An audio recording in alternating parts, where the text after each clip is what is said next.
ये बड़े गैरत की और शर्म की बात है कि कुछ दिन पहले एक बयान आया था हिंदू वाहिनी के युवा अध्यक्ष का, हिंदू युवा वाहिनी के अध्यक्ष का, सुनील सिंह का। उसने ये कहा था कि हम मुसलमान औरतों को कब्रों से निकालकर उनके साथ बलात्कार करेंगे। अफसोस की बात है कि आज वही हिंदू युवा वाहिनी का अध्यक्ष सुनील सिंह अखिलेश यादव जी की गोद में बैठा हुआ है।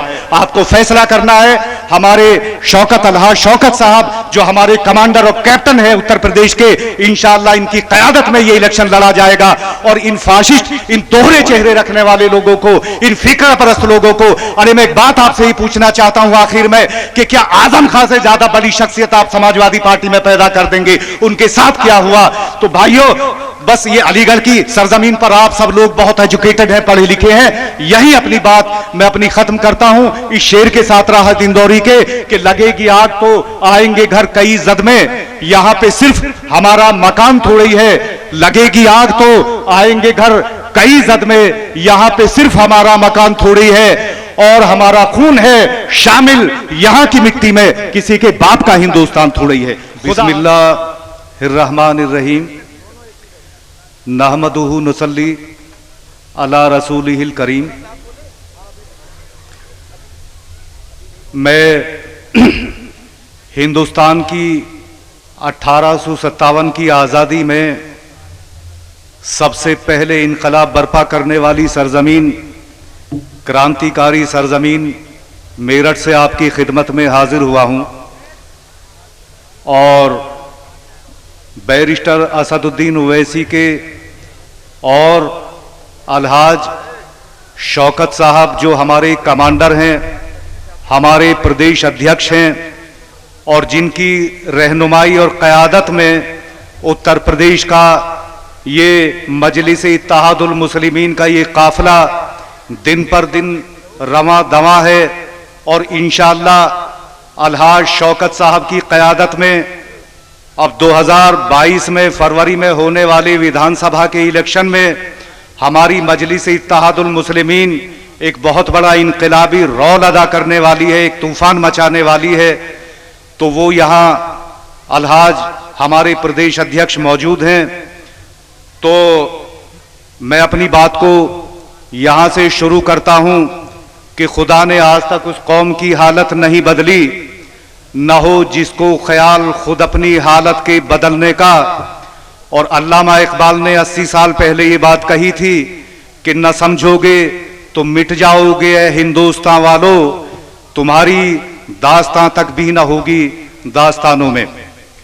डाइस पे बहुत सारे जिम्मेदार लोग बैठे हैं।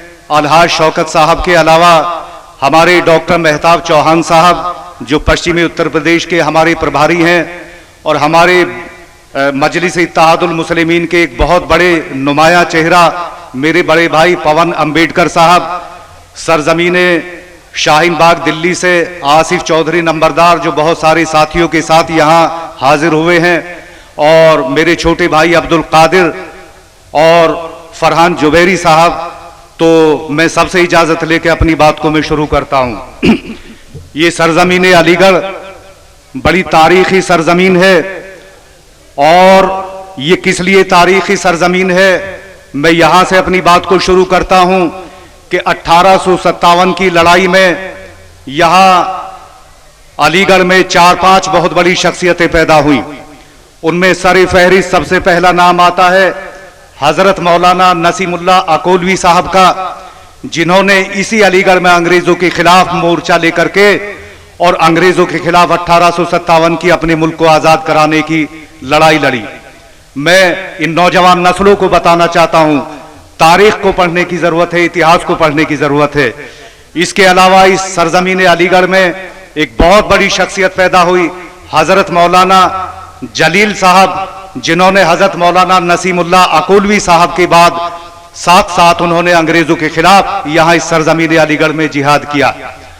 ठाकुर गोविंद दास जी जो हिंदू समाज से थे, 1857 में उन्होंने अंग्रेजों के खिलाफ यहां से लड़ाई लड़ी और मौलाना साहब का साथ दिया और पूरे अलीगढ़ को अंग्रेजों से उन्होंने उस जमाने में खाली करा दिया था। इसके अलावा ये अलीगढ़ पूरी दुनिया में जब नाम आता है तो फिर एक नाम हमारे जहन में उभर कर सामने आता है सर सैयद अहमद खां का, कि जिन्होंने इस सरजमीन को, इस अलीगढ़ को, यहाँ एक बहुत बड़ा अलीगढ़ यूनिवर्सिटी के नाम से एक इदारा दिया, और उस इदारे का होने की ही ये वजह है कि पूरी दुनिया में जब अलीगढ़ का नाम आता है तो सर सैयद साहब के नाम के साथ इस सरजमीन का नाम जोड़ा जाता है। और मैं आपको बता दूं कि दुनिया की 3 बड़ी यूनिवर्सिटियों में शुमार अलीगढ़ मुस्लिम यूनिवर्सिटी का होता है, ऑक्सफोर्ड यूनिवर्सिटी और कैम्ब्रिज यूनिवर्सिटी और अलीगढ़ मुस्लिम यूनिवर्सिटी, ये इस सरजमीन पर है, तो ये बड़ी तारीखी सरजमीन है। एक और मैं खिराजे अकीदत पेश करता हूं एक बहुत महान क्रांतिकारी जिनका आज मैं बड़े सम्मान के साथ नाम लेना चाहता हूं और जिन्होंने सर सैयद साहब के मिशन को उनके बाद आगे बढ़ाया, और वो नाम है राजा महेंद्र प्रताप का। वो भी इसी सरजमीन से ताल्लुक रखते थे और उन्होंने अंग्रेजों के खिलाफ आपके अफगानिस्तान, ईरान और तमाम सारे सेंट्रल एशिया में हिंदुस्तान की आजादी की लड़ाई अंग्रेजों के खिलाफ उन्होंने लड़ी थी।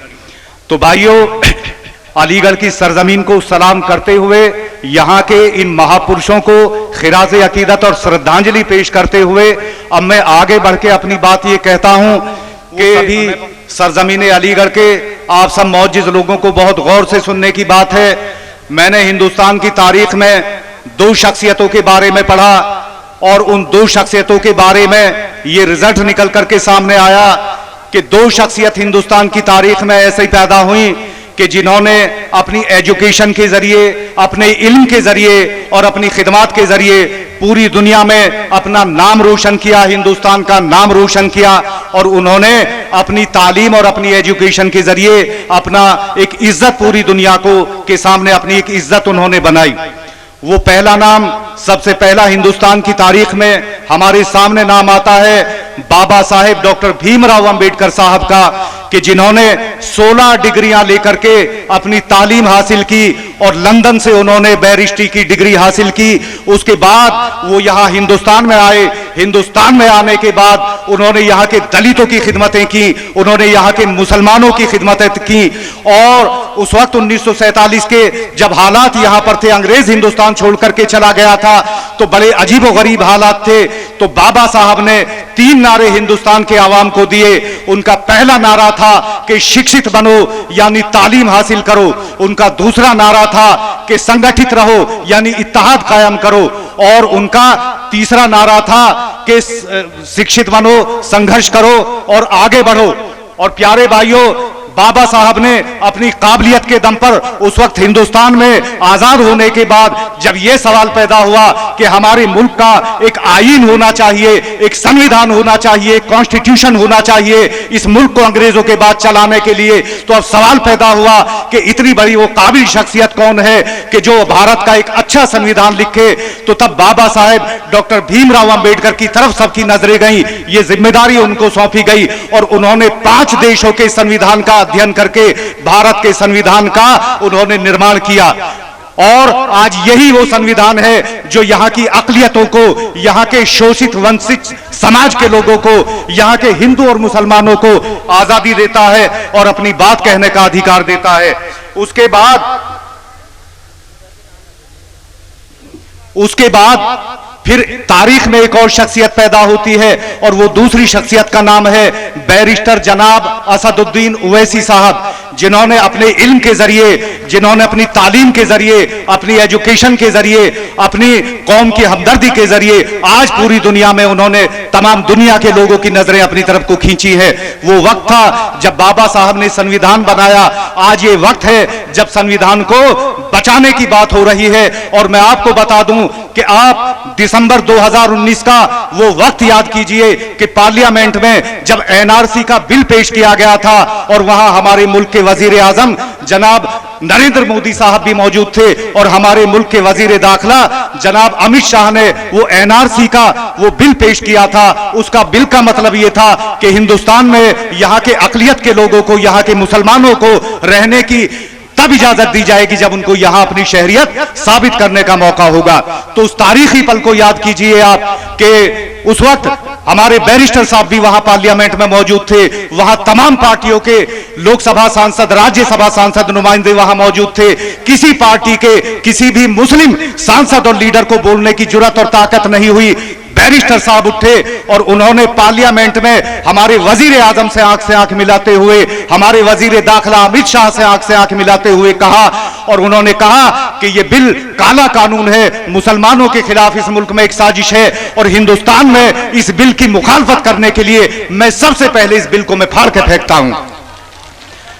आपको याद होगा उसी वक्त वहां जो आरएसएस के लोग थे, भाजपा के लोग थे, उन्होंने जय श्री राम का नारा लगाया।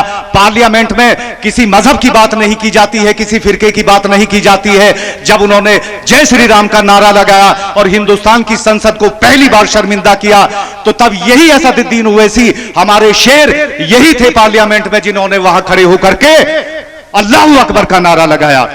और भाइयों, मैं एक बात और कहूंगा, अपनी बात खत्म कर दूंगा। ये बातें बहुत मंच पर आती हैं, अखबारों में छपती हैं कि हमारी पार्टी बीजेपी के लिए काम कर रही है। तो मैं आपको बताना चाहूंगा कि अभी कल एक बहुत बड़ी मीटिंग हमारी मेरठ में होने वाली थी, और मेरठ की जो इंटेलिजेंस है, यूनिट है, उसको वहां ये रिपोर्ट थी कि ओवैसी साहब को सुनने के लिए कम से कम 80 से 1 लाख लोग वहां, 80,000 से 1 लाख लोग वहां जमा होने वाले हैं। तो एक साजिश के तहत और जानबूझ करके एक साजिश के तहत हमारी इस मीटिंग की कल मेरठ में परमिशन कैंसिल कर दी गई।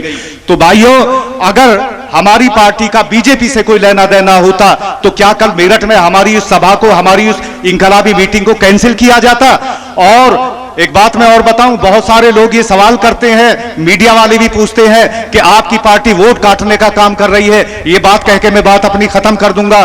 तो वोट काटने का काम वो चचा भतीजे कर रहे हैं, जिनको आपस में अभी कुर्सियों के ऊपर झगड़ा चल रहा है। मेरा इशारा है शिवपाल यादव जी की तरफ और अखिलेश यादव जी की तरफ। ये बात कह के मैं अपनी बात खत्म करता हूं। ये बड़े गैरत की और शर्म की बात है कि कुछ दिन पहले एक बयान आया था हिंदू वाहिनी के युवा अध्यक्ष का, हिंदू युवा वाहिनी के अध्यक्ष का, सुनील सिंह का। उसने ये कहा था कि हम मुसलमान औरतों को कब्रों से निकालकर उनके साथ बलात्कार करेंगे।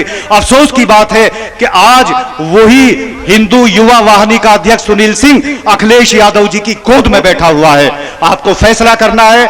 हमारे शौकत साहब जो हमारे कमांडर और कैप्टन है उत्तर प्रदेश के, इंशाअल्लाह इनकी क़यादत में ये इलेक्शन लड़ा जाएगा। और इन फाशिस्ट, इन दोहरे चेहरे रखने वाले लोगों को, इन फिक्र परस्त लोगों को, अरे मैं एक बात आपसे ही पूछना चाहता हूं आखिर में कि क्या आजम खान से ज्यादा बड़ी शख्सियत आप समाजवादी पार्टी में पैदा कर देंगे? उनके साथ क्या हुआ? तो भाइयों, बस ये अलीगढ़ की सरजमीन पर आप सब लोग बहुत एजुकेटेड हैं, पढ़े लिखे हैं। यही अपनी बात मैं अपनी खत्म करता हूं इस शेर के साथ राहत इंदौरी के कि लगेगी आग तो आएंगे घर कई जद में, यहां पे सिर्फ हमारा मकान थोड़ी है। लगेगी आग तो आएंगे घर कई जद में, यहां पे सिर्फ हमारा मकान थोड़ी है, और हमारा खून है शामिल यहां की मिट्टी में, किसी के बाप का हिंदुस्तान थोड़ी है। खुदा हाफिज। असदुद्दीन ओवैसी जिंदाबाद, अलहाज शौकत साहब जिंदाबाद।